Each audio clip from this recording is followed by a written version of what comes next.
Mind fit channel में आपका स्वागत है। आज एक बार फिर मैं आप लोगों तक एक कथा यानी एक कहानी के जरिए अपनी बात पहुंचाने की कोशिश कर रहा हूं। अक्सर हम लोग अपने जीवन में दुखों को लेके बहुत रोना रोते हैं, लेकिन क्या हमने कभी यह जानने की कोशिश की है कि इतने दुखों की वजह क्या है। मैं एक दलाई लामा की किताब पढ़ रहा था तो उन्होंने उसमें बहुत खूबसूरत बात कही थी कि हमारे जीवन में दुख की वजह ही यह है कि हम हमेशा केंद्र में स्वयं को लेके चलते हैं। अगर हम इस केंद्र में दूसरों को लेके चलें तो दुख कभी हो ही नहीं सकता।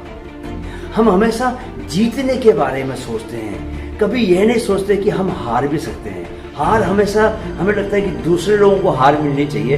हमें जहाँ तक हमारा सवाल है, हमें हर फ्रंट पे हमेशा जीतना चाहिए। ये जो जीत और हार की भाषा में सोचना है, अक्सर यही दुख की वजह में तब्दील हो जाता है, दुख की वजह बनता है। तो जीत और हार पर ये बहुत ही खूबसूरत कथा है। इस कथा से जो आपको संदेश मिलेगा वो आपको जीवन की विराटता से भर देगा।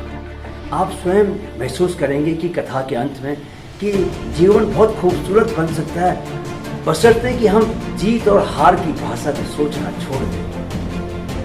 कथा का आनंद लीजिए। एक बार की बात है, एक लड़का था जिसके लिए जीतना ही सब कुछ था, क्योंकि उसे लगता था कि सफलता को सिर्फ जीत से ही मापा जा सकता है। वह बहुत प्रैक्टिस से एक अच्छा एथलीट बन गया था। एक बार वह गांव के दो और लड़कों के साथ दौड़ की प्रतिस्पर्धा की तैयारी कर रहा था, कंपटीशन की तैयारी कर रहा था। इन लड़कों को देखने के लिए गांव के बहुत सारे लोग जमा हो गए थे।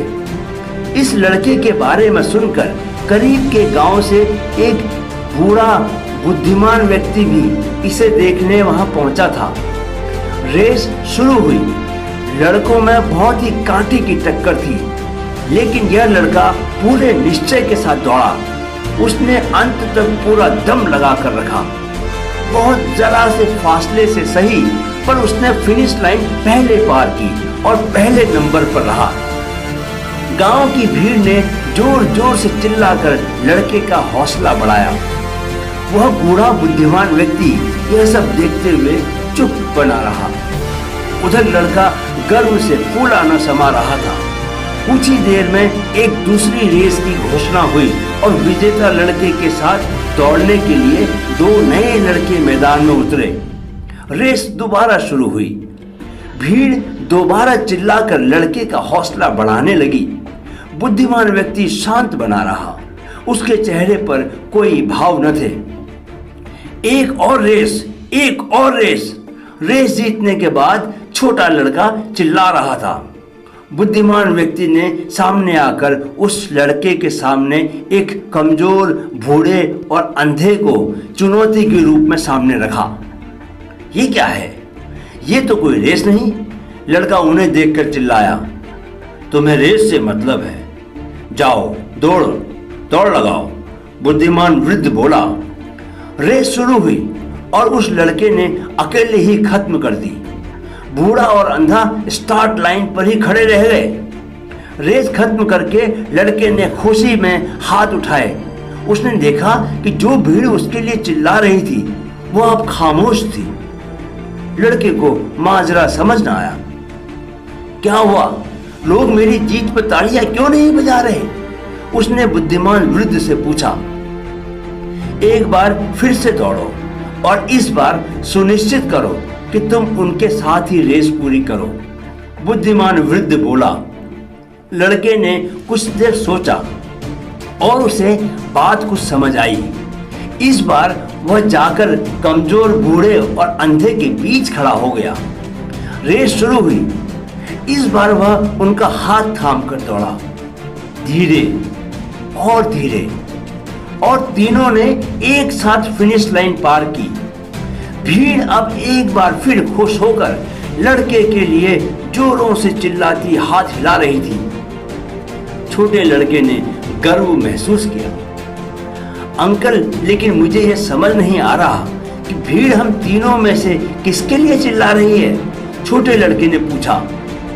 बुद्धिमान वृद्ध ने उसकी आंखों में झांका और उसके कंधे पर हाथ रखते हुए कहा, छोटे लड़के, इस रेस में तुमने इतना जीत लिया है जितना आज तक की दौड़ी किसी रेस में नहीं जीता होगा। और इस रेस में भीड़ किसी एक विजेता के लिए नहीं चिल्लाई, बल्कि वह उस जज्बात के लिए चिल्लाई जो जज्बात तुमने उन लोगों के लिए महसूस किए, जिसने तुम्हें उन्हें अपने साथ साथ लेके आने को मजबूर किया। वह जज्बात, वह जज्बा जिंदगी में जीत से कहीं ज्यादा बड़ा है। इस छोटी सी कहानी से हम बहुत कुछ सीख सकते हैं। सबसे पहले तो हमें यह सोचने की जरूरत है कि हम जीवन में दौड़ क्यों रहे हैं। क्या हम सफलता के भूखे हैं? क्या जीतना ही हमारे जीवन की सार्थकता का एकमात्र माप है? तुम किन लोगों के खिलाफ दौड़ रहे हो? और अगर तुम हमेशा हर एक के खिलाफ जीतते हो तो लोग जल्दी ही तुम्हारे लिए चिल्लाना बंद कर देंगे। तुम्हारे जीवन के अंत में यह जरूर देखा जाएगा कि तुम किन लोगों के खिलाफ दौड़ रहे थे। अगर वे कमजोर और बूढ़े थे तो क्या तुमने फिनिश लाइन क्रॉस करने में उनकी मदद की? क्या तुमने उनके साथ रेस पूरी की? क्योंकि तुम जीवन में उससे बेहतर कोई और रेस दौड़ ही नहीं सकते। इसलिए यह जो जिंदगी कहलाती है, इस रेस में दौड़ो, लेकिन याद रखो कि इसमें विजेता बनना महत्वपूर्ण नहीं है। ज्यादा अहम यह है कि तुम यह रेस दौड़ते कैसे हो और अपने साथ कितने और लोगों को भी फिनिश लाइन के पार ले जाते हो। वीडियो देखने के लिए बहुत बहुत शुक्रिया।